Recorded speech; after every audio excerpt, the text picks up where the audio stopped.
Salut, c'est Thomas Rozek. Après quelques mois de pause forcée, la politique, elle aussi, est bel et bien déconfinée depuis la mi-mai 2020. Tellement déconfinée qu'elle s'apprête à renouer avec l'exercice démocratique interrompu un poil brutalement en mars et ce second tour des élections municipales qui, enfin, va pouvoir se tenir. Alors, outre le fait que la campagne pour ce scrutin n'a pas à proprement parler été des plus classiques, on y a une nouvelle fois vu circuler et émerger une figure qui commence à devenir récurrente dans notre vie publique. C'est celle du clown venu foutre la zone dans le jeu politique. En l'occurrence ici, il s'agit de Rémi Gaillard, le comique devenu candidat à Montpellier et qui, fort de ses près de 10% au premier tour, s'est retrouvé en position de peser sur le second tour via le jeu des alliances. Au-delà des municipales d'ailleurs, la période du confinement a vu d'autres figures du monde du divertissement sortir de leur territoire pour tremper un orteil ou deux dans le grand bain de la politique. Jean-Marie Bigard, évidemment, même si évidemment c'est peut-être pas le bon mot, mais aussi dans une moindre mesure Cyril Hanouna et l'inénarrable Afida Turner. Qu'est-ce que les clowns viennent faire dans ce monde très sérieux ? Quel est leur rôle et qu'est-ce que leur succès, d'estime au moins, nous dit de l'état de notre monde politique ? Ce sera notre épisode du jour. Bienvenue dans Programme B. L'humoriste Jean-Marie Bigard se dit intéressé par une candidature en 2022. Ça pourrait, si ça pouvait aider au peuple à avoir une voix sincère qui ne ferait partie d'aucun parti politique. Franchement, je crois que le maire qui est en train sur Twitter de m'envoyer des missiles via ses colistiers parce qu'il n'a pas le courage de le faire lui-même, je crois qu'il est en train de chier très mou en ce moment et d'autres candidats aussi. Alors, restez poli quand même. Il y a plus de gens sûrement prêts à voter pour moi qu'à voter pour un autre parce qu'au moins moi je veux pas être élu quoi, j'ai cet avantage. C'est sérieux la politique. Pour en discuter, j'ai passé un coup de fil à Linda De Matteo. Elle est anthropologue, elle a consacré sa thèse baptisée L'idiotie en politique au parti d'extrême droite italien, la Ligue du Nord, et à la place de la dérision dans son discours. Il sera donc question plusieurs fois d'Italie ici, d'autant plus que le pays a dans son offre politique un clown devenu un acteur majeur, l'humoriste Beppe Grillo, à l'origine du mouvement 5 étoiles, la formation actuellement au pouvoir. J'ai commencé par demander à Linda De Matteo quelle place et quel rôle avait selon elle le clown dans le jeu politique. Je pense que les comiques, dans la mesure où ils ont un rôle critique, ont tout à fait leur place dans le jeu politique. Pour moi, c'est quelque chose de différent à partir du moment où le comique rentre lui-même dans le jeu politique et devient un acteur politique en briguant un mandat, par exemple. C'est plus du tout la même chose. Et je pense qu'à ce moment-là, il cesse d'être un comique. Et c'est ce passage-là qui est intéressant en soi, qui est intéressant à observer. Moi, c'est ce que j'ai observé en Italie avec la transition de Beppe Grillo.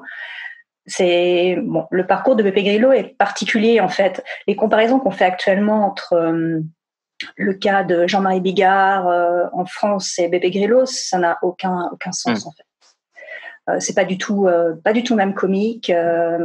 Beppe Grillo a construit sur le long terme sa figure de comique contestataire, complètement en opposition avec le système politique italien et le système médiatique, c'est-à-dire qu'il n'apparaissait même plus sur les chaînes de télévision nationales. Et il avait pris l'habitude de réaliser pour le Nouvel An, en fait, juste après le discours officiel des vœux du président, ses propres vœux, en fait, qui étaient une critique des institutions italiennes. Donc, il a construit sur le long terme vraiment sa figure d'opposant. Et il a émergé politiquement à un moment où les Italiens étaient excédés en fait, par le pouvoir berlusconien. Il a été porté en fait par les gens qui avaient voté pour Silvio Berlusconi et qui étaient déçus. Mais bon, il a emmené avec lui aussi beaucoup de gens de gauche, des gens qui étaient sensibles à des thématiques qui n'étaient pas exprimées à ce moment-là par le Parti démocratique. Il y avait un discours très écologiste. C'est aussi l'émergence d'une nouvelle génération en politique en Italie. Donc c'est un phénomène qui est beaucoup plus profond, qui est beaucoup plus multiforme qu'on l'imagine en France, qui est difficile à comprendre et à expliquer. Le point de comparaison là qui revient également, outre Beppe Grillo, c'est Coluche, évidemment, puisque c'est à peu près la seule occurrence qu'on a où un comique, quelqu'un qui est identifié comme faisant partie du monde du divertissement, s'est présenté politiquement, a failli se présenter politiquement aux Français, même si ça n'a pas abouti, qu'il n'a pas été candidat finalement en 81. Vous dites qu'il y a une grosse différence là aussi vis-à-vis de Jean-Marie Bigard, qu'on n'est pas du tout dans la même configuration. Non, pas du tout. Je pense que c'est pas non plus le même moment politique. Donc là, on était en 81, au moment où la gauche allait arriver au pouvoir, et c'était un moment historique. En fait, Coluche a été soutenu par des personnalités de gauche, par des intellectuels, par Pierre Bourdieu. Donc, c'était un moment politique complètement différent. Et il risquait en fait de mettre un peu en péril la candidature de François Mitterrand à ce moment-là. Donc c'est aussi pour ça qu'il s'est retiré, je pense, finalement. Coluche, c'est quand même une figure centrale dans toute cette histoire du clown en politique, parce que moi, je suis persuadée qu'il a inspiré également le parcours de Beppe Grillo. Beppe Grillo a eu l'occasion de le connaître lors du tournage d'un film franco-italien, Le Fou de guerre. Et je pense qu'il a été fasciné par la figure de Coluche. Coluche, c'est non seulement un grand comique, c'est aussi un grand acteur. Et ça, on l'oublie souvent. Je pense que Beppe Grillo a toujours été assez frustré de ne pas avoir pu faire une carrière d'acteur. Et de la même façon, son comique, c'est très particulier. Moi, je suis allée voir ses spectacles. Il fait des discours politiques. C'est un comique, on va dire, donneur de leçons, en fait. Il critique le système politique italien. C'est vraiment un discours politique très articulé. Moi, ça ne m'a pas vraiment fait rire. J'ai trouvé ça intéressant, vraiment, son spectacle. Je l'ai vu également en meeting sur les places. C'était autre chose. C'était vraiment un discours politique. Mais ce qui était frappant, c'est de voir qu'il dénonçait des choses terribles. Il dénonçait aussi notre situation. Enfin, il s'adressait aux gens en leur expliquant que la situation de la planète était terrifiante et qu'il fallait vraiment réagir et faire quelque chose maintenant parce qu'il allait être trop tard. Donc, il prenait aussi en charge les discours que les hommes politiques ne tenaient pas. Et donc, c'était important en Italie à ce moment-là. Mais en même temps, il le faisait avec une petite voix. Beppe Grillo, il a une petite voix, en fait. Et le fait que les gens rient de ces discours qui sont si graves, c'est quand même assez particulier. Et à mon avis, c'est là que se joue la particularité du comique de Grillo, en fait. C'est qu'il permet aux gens de rire, finalement, de leur peur. Et c'est pour ça aussi que ça a fonctionné. Ça a détourné l'énergie aussi de la colère et de la révolte en Italie. C'est pour ça qu'il n'y a pas eu vraiment de mouvement à gauche qui a émergé en Italie, comme ça a été le cas en Espagne ou en Grèce au même moment. Donc c'est aussi une forme de détournement de la colère de la population. Est-ce que c'est ce qui explique cette colère et cette frustration vis-à-vis du système politique, notamment européen, qui semble assez grippé au fil du temps? C'est ce qui explique l'attrait que représentent ces figures alternatives qui, de toute façon, ont toujours un positionnement anti-système, quelle que soit l'épaisseur de leur colonne vertébrale politique derrière. Le positionnement central, c'est l'anti-système. Oui, tout à fait. Le motif central, le mot d'ordre de Beppe Grillo, qui va être aussi repris par Jean-Marie Bigard, c'est le fameux vaffanculo. C'est l'idée de la revanche, finalement, sur un pouvoir auquel on ne fait plus confiance. Les gens ont l'impression de se faire avoir. Et il y a une colère qui monte dans le pays. Cette colère-là, en Italie, elle vient de loin, elle vient des années 90, ça n'est pas hier. Donc, ça s'exprime de manière très violente par la voix du clown. Et on a la même chose aujourd'hui avec Jean-Marie Bigard, qui se fait en quelque sorte le porte-parole des Gilets jaunes. Après, il faut voir exactement si ça a un sens ou pas. Il a été très sensible à ce mouvement, comme il est très sensible à la situation des gens là, au moment du confinement. Donc ça aussi, ça rentre en résonance avec ce que vivent les Français à certains moments. Le ton de la voix, la vulgarité, en fait, ils portent une colère à un moment donné, à un moment précis. Et ça, c'est central, c'est pour ça que les gens les suivent. Il y a un rapport qui se noue avec le pouvoir politique à ce moment-là qui est complètement différent. C'est inquiétant parce que ça vient signifier il n'y a plus de lien. Parce qu'il ne faut pas oublier que le clown, c'est donc la construction d'une représentation populaire. J'ai parlé de la figure du beauf pour Jean-Marie Bigard en France, parce que cette figure, elle a aussi une histoire, un comique français. En fait, il construit une représentation du peuple qui est finalement assez dévalorisante. Donc, il y a aussi une perte de confiance chez les gens. Ça vient signifier aussi une perte de confiance en soi, une perte de confiance dans le pouvoir. Et Charles Baudelaire qui disait que le rire, c'était la faiblesse qui se moque de la faiblesse. Et qu'il y avait quelque chose de démoniaque dans le rire. Et c'est très inquiétant finalement que les Français aujourd'hui rient d'une représentation de cette figure du peuple qui est dévalorisante, qui est censée les représenter eux. Qu'est-ce que ça veut dire en fait de notre rapport à la politique, à la représentation et à la nation aujourd'hui? Sur la manière de parler, est-ce que ce succès de personnages très truculents, je pense à Marcel Campion aussi par exemple, même si son succès peine à se transformer dans les urnes, mais il a eu au moins un succès d'estime, on va dire, à la municipale parisienne, ou à Rémi Gaillard aussi, qui est candidat dans le sud de la France. Le succès de ces personnages et de leur franc-parler, ce qui est perçu comme un franc-parler, vient aussi peut-être en miroir d'une langue politique qui est vidée de sa substance, c'est-à-dire qu'on s'est habitué à un discours très policé, très neutre finalement, à une manière de parler, de s'adresser aux Français, qui fait que nécessairement une parole telle que celle que portent ces personnages-là détonne totalement. Oui, moi j'ai étudié cet aspect-là parce que je pense que c'est central au moment de l'émergence de la Ligue du Nord. Petite parenthèse pour préciser donc que la Ligue du Nord, c'est ce parti d'extrême droite italien qui a plusieurs fois accédé au pouvoir, auprès de Berlusconi d'abord, puis plus récemment aux côtés du mouvement 5 étoiles de Grillo, avec notamment le très médiatique Matteo Salvini, qui est l'actuel dirigeant du parti, l'héritier du fondateur Umberto Bossi, qui est celui qui en a fait, notamment via l'usage de la dérision, un parti de premier plan. Voilà, fin de la parenthèse, retour à notre discussion avec Linda De Matteo. Umberto Bossi, c'est pas un clown. Là, il faudrait faire des différences aussi, parce que je pense qu'on a des hommes politiques à un moment donné qui ont utilisé l'humour pour en fait séduire les classes populaires. Umberto Bossi l'a très bien fait. Berlusconi, après lui, a repris un certain nombre de schémas. Et ça a été crucial, cette affaire-là du langage, dans les premiers succès de la Ligue du Nord. Parce que les politiciens italiens avaient un discours que les gens ne comprenaient plus. C'est la langue de bois, en fait. Et à un moment donné, il y a eu un ras-le-bol par rapport à cette manière de parler. Les gens avaient le sentiment qu'on les menait en bateau, finalement. Donc, lorsque Umberto Bossi est arrivé avec ce discours très direct, c'est un discours très simple, très stéréotypé. En fait, Umberto Bossi ne disait rien de nouveau sur la situation économique et politique de l'Italie. À ce moment-là, il reprenait des discours communs, mais ça venait tellement trancher avec ce que les gens avaient l'habitude d'entendre qu'ils ont voté pour cet homme qui était inconnu à l'époque, parce que c'était beaucoup plus frais, ça paraissait beaucoup plus novateur d'une certaine manière que ce qu'ils entendaient depuis des années. Et c'était aussi une manière de marquer leur ras-le-bol, une certaine forme de politique. Et en même temps, aujourd'hui, ce qu'on peut dire, c'est que les réseaux sociaux ont ouvert la porte à toutes ces figures et à ces nouveaux langages. Parce que Rémi Gaillard, lui, il émerge sur les réseaux sociaux.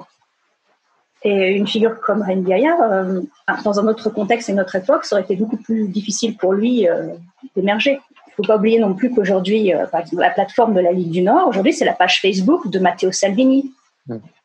La Ligue du Nord n'a plus de journal de parti, alors qu'elle en avait un jusqu'en 2008 à peu près. Mais comme ils avaient des difficultés financières, tout ça a coulé. Et donc aujourd'hui, Matteo Salvini ne fonctionne qu'avec sa page Facebook, comme Jean-Marie Bigard et Rémi Gaillard, en fait. Ce qui, moi, me questionne et m'interroge, c'est que je comprends la nécessité d'avoir des éléments perturbateurs dans le jeu politique.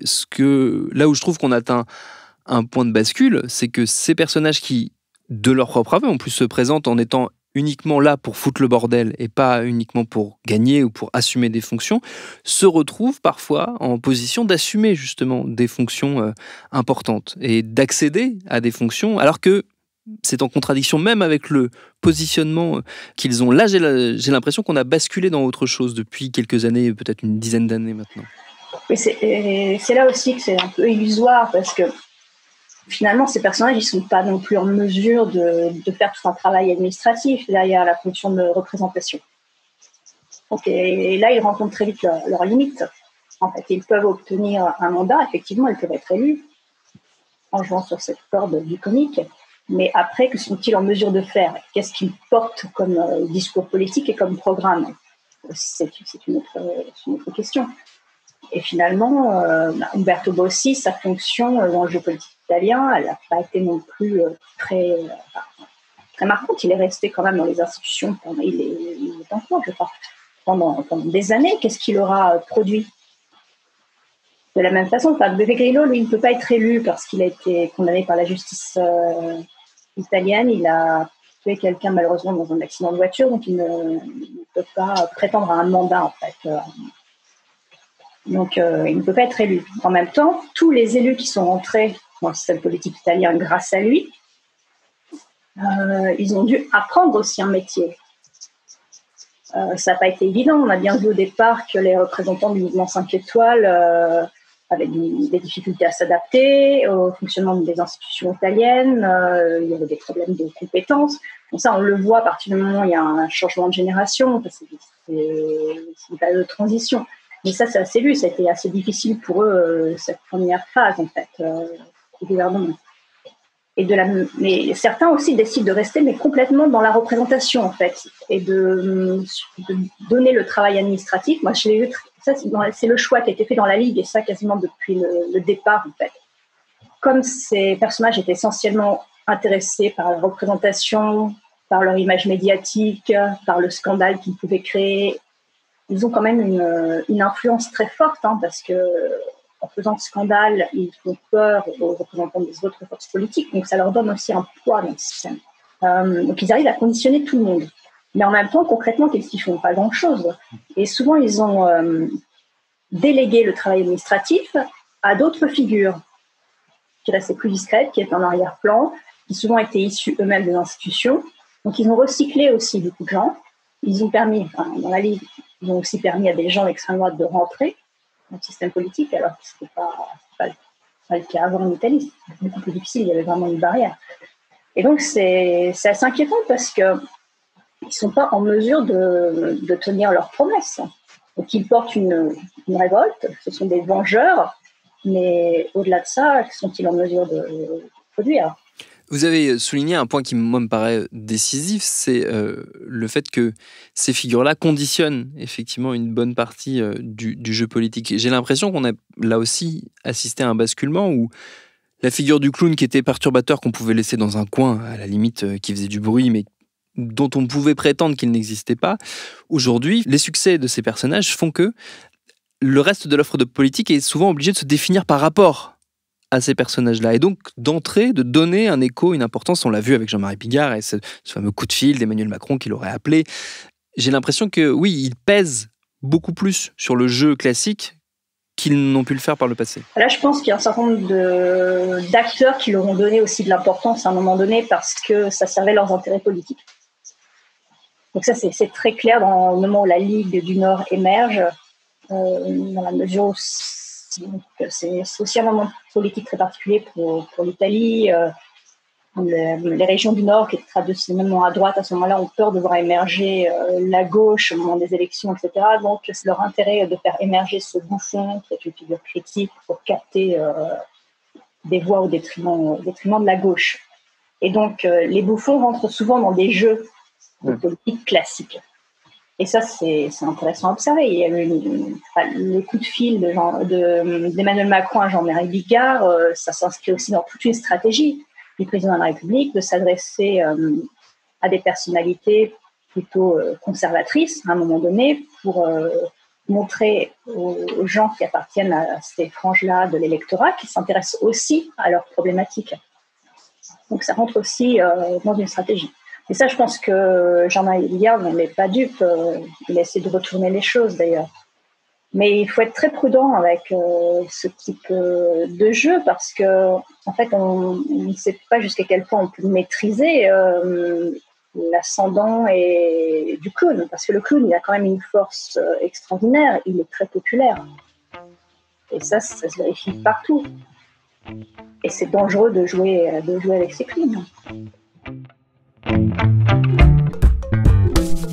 Et vous remarquerez qu'on a très habilement évité d'évoquer une autre figure politique pour qui le qualificatif de clown pourrait s'adapter.